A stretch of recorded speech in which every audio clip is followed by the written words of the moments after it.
Okay, now we have the winning captain, William Potterfield. 3-2. You must be feeling great. Yeah, it's very good. 2 from 2, as you said.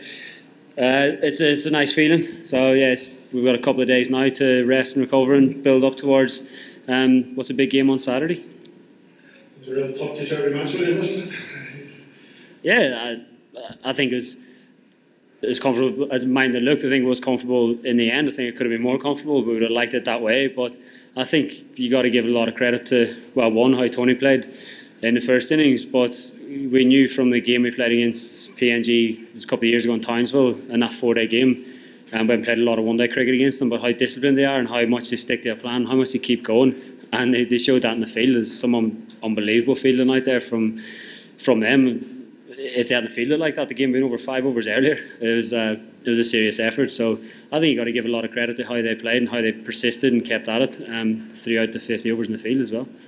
More comfortable, obviously, when you only did 31 off the last 8 overs with 6 wickets left, so should bring it from down to the last over.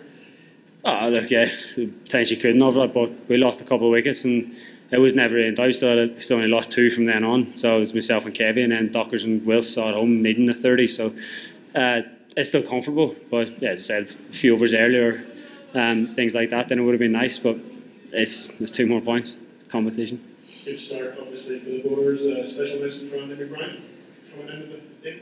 Yeah, obviously Baz missed out. It was pretty much a horse's coach's decision, and he performed very well. I think that's the stage we're at. We've got a couple of lads sitting on the sidelines that are raring to go, and it's a tough call on Baz because he's done very well in the last probably 10 ODIs, or at least that he's played, or since he's come in the ODI side. So it's a tough call leaving him out. But whenever it's a case like that, and it's just a pure tactical decision, it's tough on him. But yeah, I think it was the right decision that we had to make. And your partnership with Joyce is obviously the key to the winning reply. Yeah, we set it up pretty well there. Obviously, it'd been nice to one of us to see it through to the end, and yeah, it obviously becomes a bit more comfortable when that happens. But yeah, there's little hiccups along the way, and it made it a bit closer. And it's just, regardless of what's happened out there, we've won a close game of cricket, or it's come down to a little bit of pressure situation for lads going in, and that's only going to help us further down the tournament.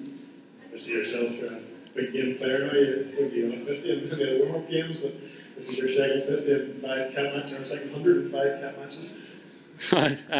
Yeah, I'm massive on stats. Yeah, I felt terrible against Scotland in the last warm-up game, but I got to look at a couple of videos. It was easy to correct what I was doing.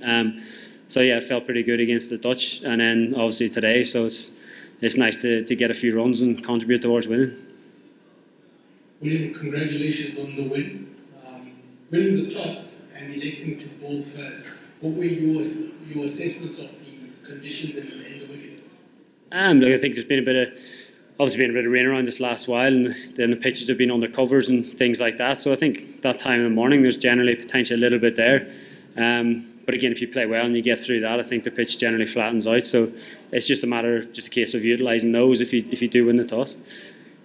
Bowling Andrew O'Brien nearly right through his allotment of 10 over. I think he went for like an 8 over spell. What was the rationale behind that, taking place of the ball? What was the idea? No, well, from the last game we played the extra spinner today. Seamer missed out, so yeah, he was always going to bowl quite early, and we managed to get a couple of wickets, and the lefties came in as well, so it was him over Dockers. We were always going to generally get through 20 overs with those two, with Sterlo in the wings as well, and then yeah, just go from there. 2-2, William. What is it that Ireland is doing better than the teams you've played so far? One thing. We've got more runs. No, look, I think we've played some very good cricket. We had a very good game against Holland, which was rain interrupted, and then we had a solid enough performance today to get us over the line. The thing we've got to look forward to now is Saturday. So it's obviously a massive game in the context of the competition against the West Indies. So there's a big 2 points up for grabs there for both teams. So we've got to, as I said, mentioned just earlier, we've got to rest and get going again and recoup for Saturday. We've got a couple of days now between games, which is obviously a nice little break to break up the 4 games. So yeah, Saturday's obviously going to be a big one. Initial reaction to Zimbabwe beating Afghanistan's second defeat?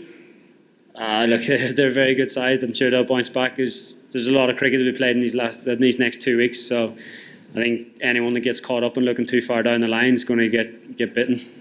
So. Thanks for the exciting cricket and congratulations once again. Thank you. All the best.